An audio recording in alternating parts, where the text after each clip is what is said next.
Since Marvel Mystic Mayhem's beta is officially over, fans including myself are eagerly waiting for the game's official release. And since we're left in the waiting game, I decided to make a video about the best character to use in each class, that being Defender, Fighter, Striker, and Controller. Now the stats are from the beta, so not everything will be the same when the game officially launches, but I figured why not offer my 2 cents about the characters that I love so much in the Marvel universe. So with that being said, let's give it a go. So firstly, let's start off with the Defender class. At the time of the beta, the Defender class has 3 heroes, that being Hulk, Armor, and Juggernaut. These 3 characters all have their own specialties and mechanics that make them great. But one character in particular that I do love the most is Armor. Armor is a 2-star character, so she might not get as much love because of her rating, but I do think she has the best mechanics out of everyone in the defensive class. Ranging from AoE attacks to gaining a shield whenever you use your skill, Armor is a defensive machine. When Armor uses her ultimate attack, she is able to gain Beast Armor. Beast Armor turns your basic attacks into AoE attacks, and it also increases your attack output and your attack speed, both by 30%. Plus, if you have enough dupes into her, she is able to use her skill Ancestral Armor, which gives her the ability to use a shield even quicker than she can without her dupe. Armor is best paired with these 2 artifacts, that being Sling Ring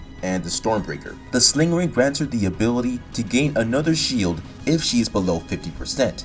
However, if you do build her defensively, that will hardly ever be a problem for you, seeing as how you already gain a shield from Ancestral Armor. But it will be a nice bonus to have just in case your armor does fall a bit behind in the beginning of the game. And now with Stormbreaker, Stormbreaker is a fantastic artifact in terms of attack rating.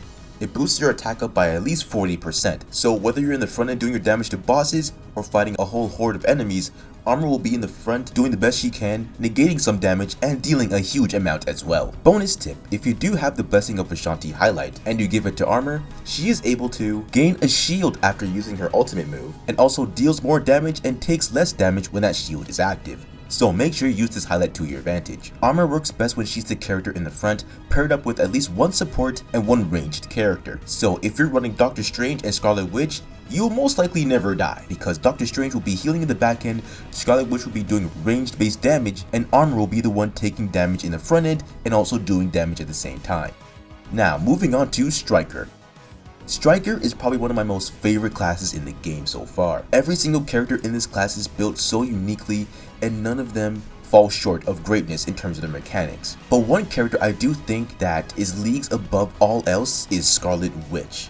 Scarlet Witch is a literal monster with her offensive mechanics. She has the potential to one-shot enemies with a single move, and paired up with the right equips, she can take down almost any boss. Scarlet Witch has this really broken ability called Chaos Blades. It is able to deal over 500% of her damage as special damage to an enemy, and if she even defeats them, she's able to draw that skill again and use it right after, if of course you have enough mana. She's also able to use her skill cards to increase her crit rate over 30%. And trust me, with her ultimate move, you're definitely going to want to use that crit rate. Her ultimate move is able to deal over 500% of her attack as special damage, similar to Chaos Blades, but with this move, it is an AoE move, so it affects characters around a certain area, and in particular, this move deals 20% more damage to the character that's in the middle. In terms of artifacts and highlights, you mainly want to give her things that enhance her crit rate and crit damage attributes, so things like Midnight Gun, or the Hand Shuriken, as well as the highlight the Dark Hold, are sure to give you that extra boost of power that you need to one-shot your enemies. Not to mention, if you do get more dupes into her,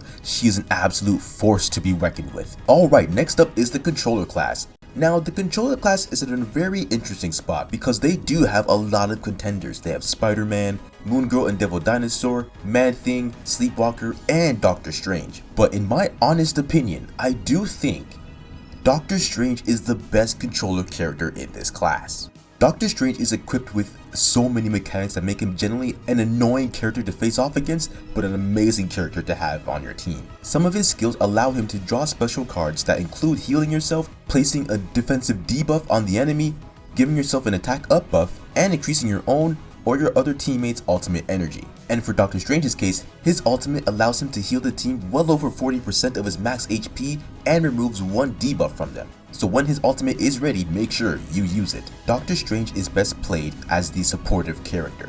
You can put him in the front end, but you don't necessarily want him to take a lot of damage as he should. So putting him far in the back won't limit his abilities. Don't put him too far back because his ultimate move does have a certain amount of range it can extend to. Here's another bonus tip. If you equip Doctor Strange with Ancient Frontier, it is able to increase his energy generation by 32%. He's also able to gain 40 points for his ultimate energy whenever he uses a skill, and gains 1 mana from using his ultimate move. Now, if this move is paired up with the Cosmic Cube, which does allow you to get 40 more points from using a skill and gives you 40 points to a random teammate, you're able to get your ultimate move off or somebody else's ultimate move off pretty quickly.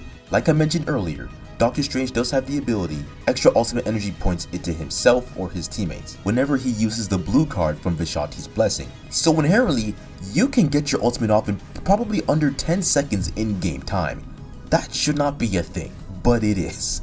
Now, unfortunately, I did not get to test the Cosmic Cube portion out in game because I was not able to get it, but I was able to try everything else out, and I was able to get Doctor Strange's ultimate in well under 20 seconds in game time. That still shouldn't be allowed either. That's literally insane.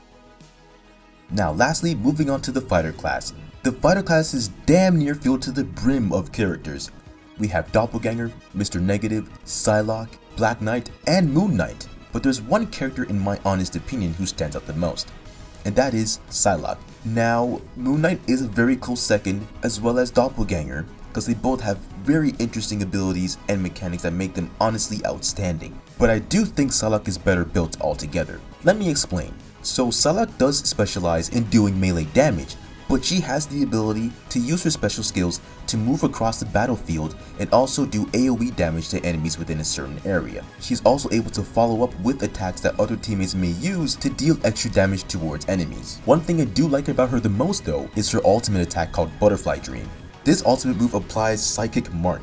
Psychic Mark is when an enemy is hit by Psylocke's basic attack, one stack of Psychic Mark detonates, dealing well over 60% of Psylocke's attack as special damage. And we can't forget, this applies to random enemies in the area over 6 times, with a max up to 3 stacks. So, you are doing some insane damage when the mark detonates.